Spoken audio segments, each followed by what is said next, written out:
Dale Earnhardt Jr. had waited for this moment his entire life. He was racing for the first time against his legendary father in a special invitational event in Japan. He soon discovered, like so many others had learned before, that when Senior strapped in behind the wheel, all off-track relationships ceased to exist. During the race, Junior didn't exactly endear himself to his father when, with a few laps to go, he ran his dad into the wall. After the race, Dale Sr., who finished behind his son, made it clear that he wasn't happy with his son's decision or where he finished in the race. And me and Dad shared one of those trailers, those real renter mobile trailers. And so I go in I go in there and I'm changing greatest day of your life. It's been a long trip, long way over here, but I'm happy. It's worth it. And Dad comes in and I just saw the look on his face and I was like, oh, he don't want to talk. So I'm changing and he's taking his shoes off and I bent over to tie my shoe or something and a freaking driving shoe went right over the top of my head. Had I wasn't looking at him, so it would have hit me slap in the face. And it was coming hard. This wasn't no toss. I mean, it smacked the wall behind me. And I was like, man, he is pissed. While things didn't necessarily end on the best of terms in Japan, it was a memory both would cherish and one the son would cling to until years later, long after his father's death. This week, Dale Earnhardt Jr. was taken back in time to that Japan race when Justin Marks appeared on the Dale Jr. download and revealed the Trackhouse Racing throwback schemes for this weekend's race at Darlington. And you guessed it, it was both of the special Coca-Cola-themed race cars from that 1998 event. Earnhardt was understandably moved. Oh my gosh! There you go. The one car almost takes my breath because it's the car. It is. When you do throwbacks, we were talking earlier. It's really unique. It's almost like an eclipse when you can do the sponsor, the colors, and the number. That's right. And the right font and everything. And that's the car. That's the car. That is the car. Yep. And you're in a unique position to include both cars. Yeah, that's right. So it's exactly. It's such a special thing that I don't know if you'll ever have that all come together like that again. This is an honor for me. I'm very touched. It's going to make a lot of Earnhardt fans, Dale Earnhardt fans, very happy to see both those cars out on the racetrack. And Junior repeated "that's the car" multiple times.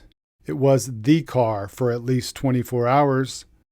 A day after the reveal, the designer of the throwback scheme posted on Twitter that the number one car had been changed.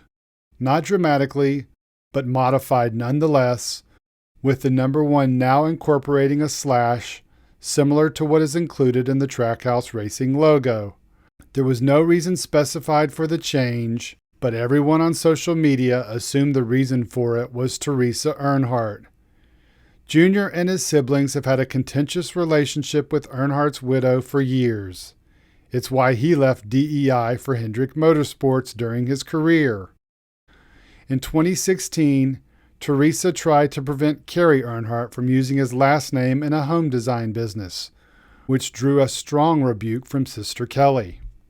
As recent as last year, Junior confirmed on his podcast about how Teresa is still at odds with the kids, including how she has an old DEI building locked, preventing the kids from accessing some of their father's prized possessions. You see stickers, and then Dad had a cedar closet on the end of the loft, and inside that cedar closet were all of Dad's uniforms, every uniform that he had from the 70s all the way up. Mine and Kelly's military school uniforms are in there. Some other stuff that belongs to Kelly and I are in there.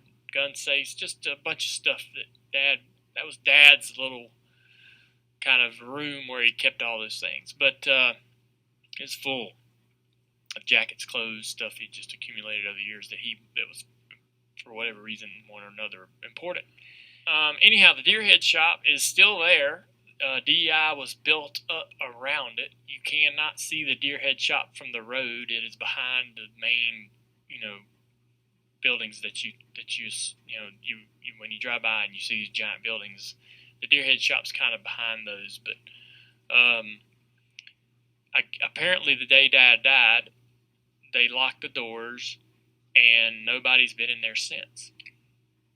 So, and I believe that probably is true. I believe that no one has probably set foot in there, and Teresa's made absolute sure that that's the case. Interestingly, when photos of the throwback cars began floating around on social media, a number of fans on Twitter said to expect to hear from Teresa in some form. While there is no definitive confirmation that she's behind the change in the number one car's scheme, her repeated pattern of hostile behavior in the past suggests this was all her doing. According to Fox's Bob Pockrass, he tweeted out that Earnhardt reportedly had no involvement. But in the end, it doesn't matter. As Earnhardt said on his podcast, it looks just like the car. Now it just has a touch of Trackhouse on it. With the way that team is run this season, Earnhardt supporters can expect both cars to be near the front at Darlington on Sunday. Whatever the final results are, there will be no shoes thrown when it's over.